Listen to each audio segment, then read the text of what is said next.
नमस्कार। आज की हमारी चर्चा एक ऐसी जियोपॉलिटिकल घटना पर केंद्रित है जो सुनने में सच कहूं तो काफी चौंकाने वाली लगती है। हमारे हाथ जो एक लेख लगा है उसका शीर्षक है अमेरिका का जॉर्जिया से विश्वासघात। और इसके अनुसार अमेरिका ने कथित तौर पर जॉर्जिया नाम के देश के साथ पिछले 25 सालों का सबसे बड़ा धोखा किया है। अच्छा।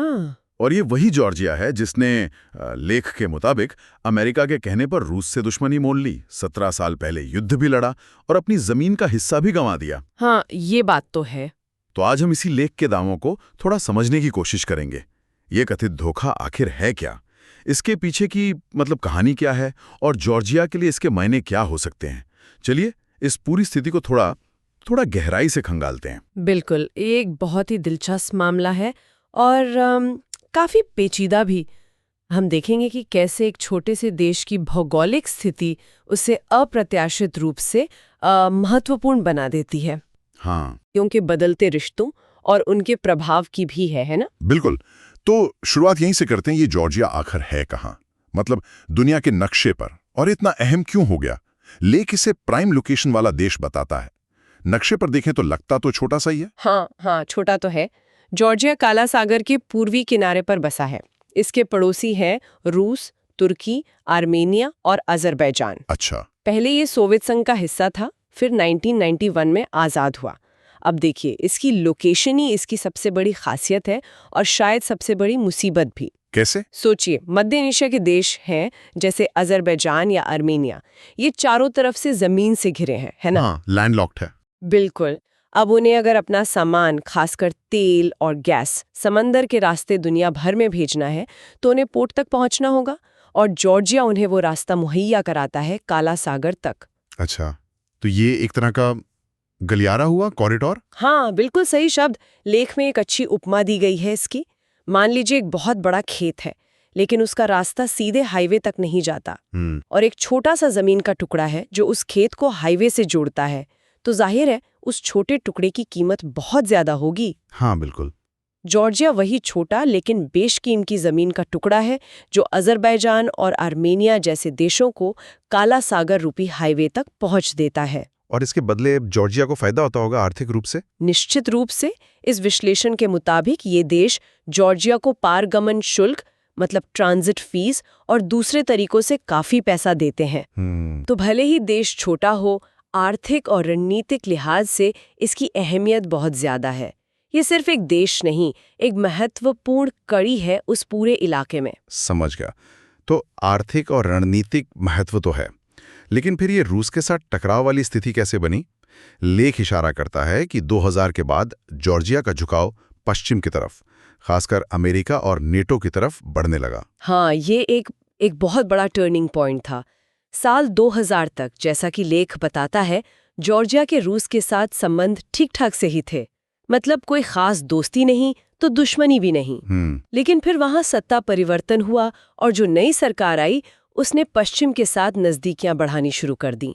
इसमें अमेरिका के साथ गहरे रिश्ते बनाना और नेटो में शामिल होने की इच्छा जताना शामिल था। नेटो, ये वही नॉर्थ अटलांटिक ट्रीटी ऑर्गेनाइजेशन है ना, सैन्य संगठन जिसे रूस हमेशा से अपने लिए खतरा मानता आया है। बिल्कुल सही। नेटो शीत युद्ध के दौरान सोवियत संघ के खिलाफ बना एक सैन्य गठबंधन था, और रूस आज भी, खासकर जब नेटो का विस्तार उसकी सीमाओं के करीब होता है, तो उसे अपनी सुरक्षा के लिए एक बड़ी चुनौती के तौर पर देखता है। और जॉर्जिया की सीमा तो रूस से लगती है। हाँ, एक लंबी सीमा लगती है।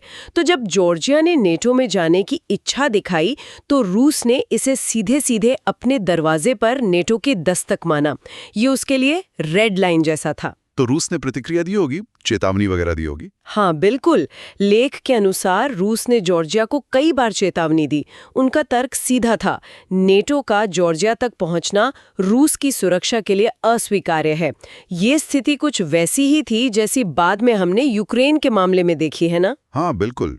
पैटर्न काफी मिलता जुलता लगता है। लेकिन जॉर्जिया पश्चिम की ओर अपने कदम बढ़ाता रहा। शायद उन्हें अमेरिकी समर्थन का बहुत भरोसा था। तो रूस ने चेतावनी दी, जॉर्जिया आगे बढ़ता रहा, और फिर नतीजा क्या हुआ? क्या ये सीधा टकराव में बदल गया? बिल्कुल, बात वहीं तक पहुंची। चेतावनियां अनसुनी की गईं और स्थिति 2008 में विस्फोटक हो गई। 2008 का युद्ध। हाँ, लेख के शब्दों में कहें तो रूस ने जॉर्जिया को सबक सिखाने के लिए एक सैन्य अभियान चलाया। ये लड़ाई कोई बहुत लंबी नहीं चली, कुछ घंटों या दिनों की ही बात थी। लेकिन असर गहरा हुआ होगा। बहुत गहरा। जॉर्जिया को भारी नुकसान उठाना पड़ा, सैन्य भी और आर्थिक भी। रूस को भी नुकसान हुआ। लेख बताता है कि करीब 180 रूसी सैनिक मारे गए, लेकिन जॉर्जिया की तबाही कहीं ज्यादा थी। और इस युद्ध का सबसे बड़ा नतीजा क्या रहा? क्या सिर्फ हार जीत तक ही सीमित था? नहीं, सिर्फ हार जीत नहीं। सबसे स्थायी परिणाम ये हुआ कि रूस ने जॉर्जिया के 2 हिस्सों अब्खाजिया और साउथ ओसेटिया पर अपना प्रभावी नियंत्रण स्थापित कर लिया। अब्खाजिया और साउथ ओसेटिया, ये नाम सुने हैं। हाँ, ये दोनों इलाके अंतर्राष्ट्रीय स्तर पर तो जॉर्जिया का हिस्सा माने जाते हैं, लेकिन 2008 से फैक्चुअली मतलब असल में रूस के कब्जे में है। रूस ने उन्हें स्वतंत्र देशों के रूप में मान्यता भी दे दी, हालांकि दुनिया के ज्यादातर देश ऐसा नहीं मानते। यानी जॉर्जिया अपनी जमीन का एक अहम हिस्सा खो बैठा। हाँ, बिल्कुल। और लेख में एक और दिलचस्प बात का जिक्र है। जॉर्जिया वैसे तो काफी पहाड़ी इलाका है ना? हाँ। लेकिन ये जो 2 हिस्से रूस ने कब्जाए, अब्खाजिया और साउथ ओसेटिया, ये काफी हद तक समतल और उपजाऊ जमीन वाले हैं।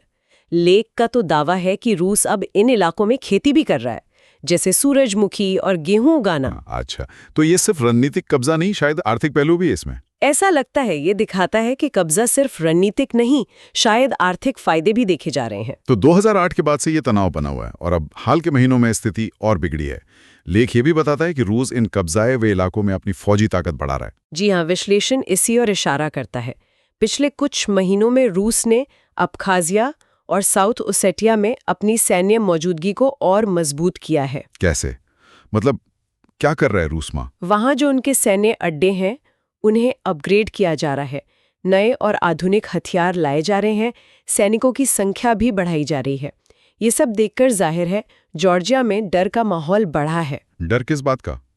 कि 2008 जैसा कुछ फिर से हो सकता है? हाँ, या शायद उससे भी बड़ा डर ये है कि कहीं रूस यूक्रेन की तरह जॉर्जिया में भी कोई बड़ी कार्रवाई न कर दे। और इसी माहौल में, इसी डर के बीच संयुक्त राष्ट्र यूएन में वो प्रस्ताव लाया गया जिसका जिक्र लेख में है। हाँ, बिल्कुल। इसी पृष्ठभूमि में हाल ही में संयुक्त राष्ट्र यानी यूनाइटेड नेशंस में एक प्रस्ताव पेश किया गया। क्या था इस प्रस्ताव में? इसके मुख्य तौर पर 2 लक्ष्य थे। पहला, 2008 के युद्ध के लिए रूस की औपचारिक रूप से निंदा करना और जॉर्जिया की क्षेत्रीय अखंडता मतलब उसकी सीमाओं का समर्थन करना। ठीक है। और दूसरा, जो शायद उस समय ज्यादा जरूरी था, वो था रूस द्वारा कब्जाए हुए क्षेत्रों में हालिया सैन्य जमावड़े पर चिंता जाहिर करना। एक तरह से ये डर व्यक्त करना कि कहीं रूस जॉर्जिया पर यूक्रेन जैसा कोई बड़ा हमला करने की तैयारी तो नहीं कर रहा। तो ये एक तरह से रूस पर अंतर्राष्ट्रीय कूटनीतिक दबाव बनाने की कोशिश थी। बिल्कुल, एक डिप्लोमैटिक प्रेशर बनाने की कोशिश। यहां तक तो बात समझ आती है। जॉर्जिया डरा हुआ है, उसके समर्थक देश यूएन में प्रस्ताव ला रहे हैं रूस के खिलाफ। लेकिन फिर आता है अमेरिका का वो कदम जिसे लेख विश्वासघात कह रहा है। ब्रिटेन, फ्रांस जैसे देशों ने तो प्रस्ताव का समर्थन किया होगा, है ना? रूस की निंदा की होगी। हाँ, बिल्कुल। ब्रिटेन, फ्रांस और कई दूसरे पश्चिमी देशों ने प्रस्ताव के पक्ष में वोट दिया। उन्होंने रूस की निंदा की और जॉर्जिया का समर्थन किया। लेकिन अमेरिका ने क्या किया, ये जानना बहुत जरूरी है। और यहीं पर कहानी का सबसे अहम और जैसा लेख कहता है चौंकाने वाला मोड़ आता है। जब यूएन में इस प्रस्ताव पर वोटिंग हुई तो अमेरिका ने वोटिंग से परहेज किया। परहेज किया मतलब? उन्होंने एब्स्टेन वोट डाला, यानी न तो प्रस्ताव के पक्ष में वोट दिया न ही विपक्ष में। एक तरह से उन्होंने इस मामले से खुद को अलग कर लिया। वोटिंग से परहेज करना, अब्स्टेन करना, ये तो बहुत बड़ी बात है, खासकर उस देश के लिए जिसने लेख के मुताबिक अमेरिका के कहने पर ही रूस से पंगा लिया था। इसका मतलब क्या निकाला गया? बिल्कुल, ये एक बहुत बड़ा कूटनीतिक संदेश था और इसके कई मायने निकाले जा रहे हैं। लेख के अनुसार जब अमेरिकी प्रतिनिधियों से इस बारे में पूछा गया तो उनका कथित जवाब था कि अमेरिका अब यूरोप के युद्धों में नहीं उलझेगा। क्या? हाँ, कि यूरोप को अपनी सुरक्षा की जिम्मेदारी अब खुद लेनी होगी। विश्लेषण इसे उस समय के अमेरिकी प्रशासन यानी ट्रंप प्रशासन की नीति से जोड़ता है। अमेरिका फर्स्ट वाली नीति। हाँ, वही अमेरिका फर्स्ट वाली सोच। और इसमें रूस या पुतिन के खिलाफ कड़ा रुख अपनाने में एक तरह की हिचकिचाहट दिखती थी। लेख तो यहाँ तक कहता है कि शायद ट्रंप में पुतिन के सामने खड़े होने की वो हिम्मत नहीं थी या इच्छा नहीं थी। तो ये वो क्षण है जिसे स्रोत असल धोखा कह रहा है। सिर्फ वोट न देना नहीं, बल्कि उस देश से एक तरह से मुंह मोड़ लेना जिसे पहले समर्थन का भरोसा दिया गया था। हाँ, लेख का मुख्य तर्क यही है, अमेरिका का ये कदम जॉर्जिया के लिए एक भयानक झटके जैसा था।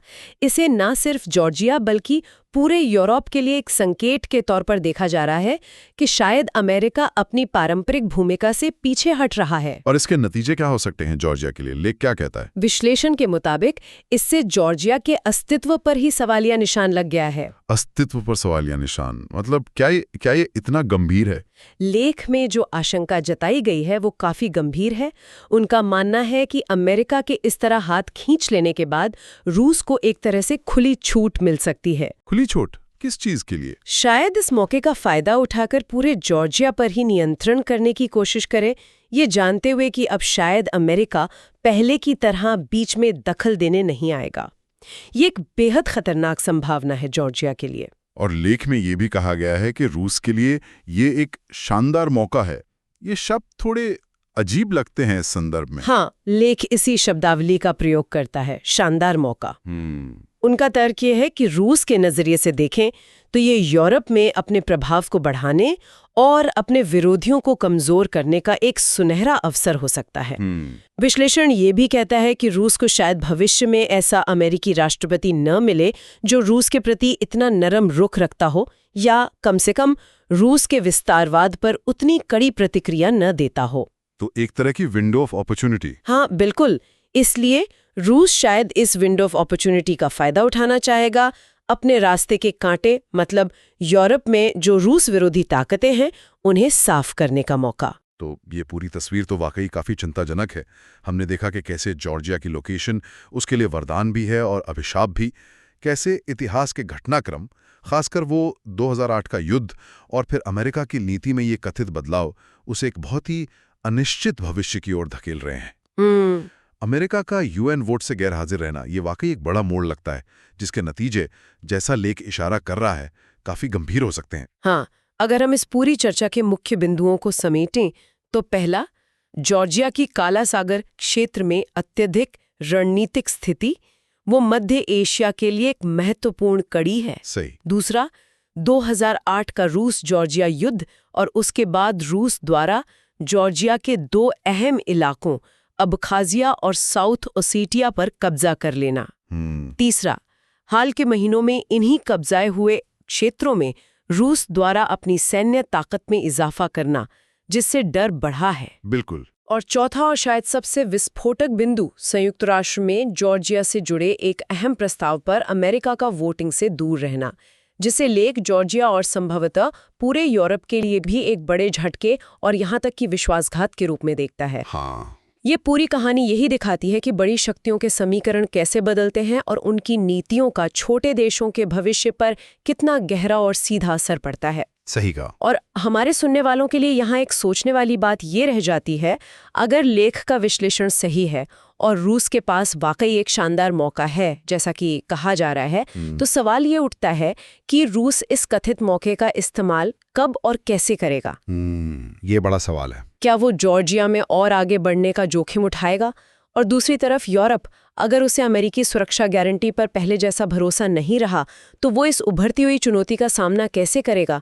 ये वो सवाल हैं जिनके जवाब शायद आने वाले वक्त में इस क्षेत्र की और शायद दुनिया की राजनीति की दिशा तय करेंगे। इन पर नजर रखनी होगी। बिल्कुल, नजर रखनी होगी।